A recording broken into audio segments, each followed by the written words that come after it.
ಲಿಂಗನಹಳ್ಳಿಯ 13 ಗ್ರಾಮದ ಕೃಷಿ ಆಧಾರಿತ ಫಲವತ್ತಾದ 1177 ಎಕರೆ ಭೂಮಿಯನ್ನು ಸರ್ಕಾರ ಭೂಸ್ವಾಧೀನ ಪಡಿಸಿಕೊಂಡಿದ್ದು ಅದನ್ನು ಕೈಬಿಡಬೇಕು, ಜೊತೆಗೆ ಬಂಧಿಸಿರುವ ರೈತರನ್ನು ಬಿಡುಗಡೆ ಮಾಡಬೇಕೆಂದು ಒತ್ತಾಯಿಸಿ ಈ ದಿನ ಶಿವಮೊಗ್ಗದಲ್ಲಿ ಭಾರತ ಕಮ್ಯುನಿಸ್ಟ್ ಪಕ್ಷದ ವತಿಯಿಂದ ಪ್ರತಿಭಟನೆ ನಡೆಸಲಾಯಿತು.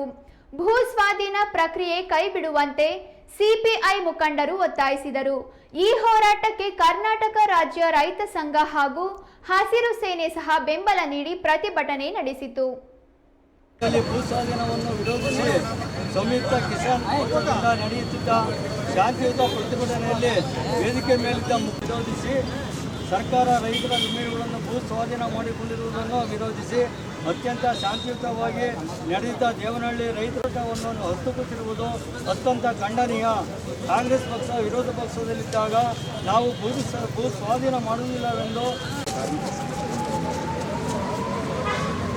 ಕಾರ್ಮಿಕರ ಸಂಘದಿಂದ ಎಲ್ಲವೂ ಸಂಯುಕ್ತ ಬಗ್ಗೆ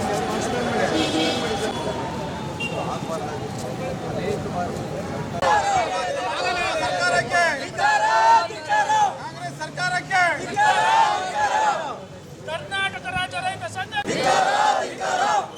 ಬಂಧಿಸುವ ಸರ್ಕಾರಕ್ಕೆ ಸಂಯುಕ್ತ ದಲಿತ ಸಂಘರ್ಷ ಸಮಿತಿಯ ನಾಯಕರನ್ನು ಬಂಧಿಸುವ ಸರ್ಕಾರಕ್ಕೆ, ಅನ್ನದಾತರನ್ನು ಬಂಧಿಸಿರುವ ಸರ್ಕಾರಕ್ಕೆ, ಕೊಡುತ್ತಿರುವ ರಾಜ್ಯ ಸರ್ಕಾರಕ್ಕೆ, ಅನ್ನ ತಿನ್ನುವ ಮುಖ್ಯಮಂತ್ರಿಗೆ.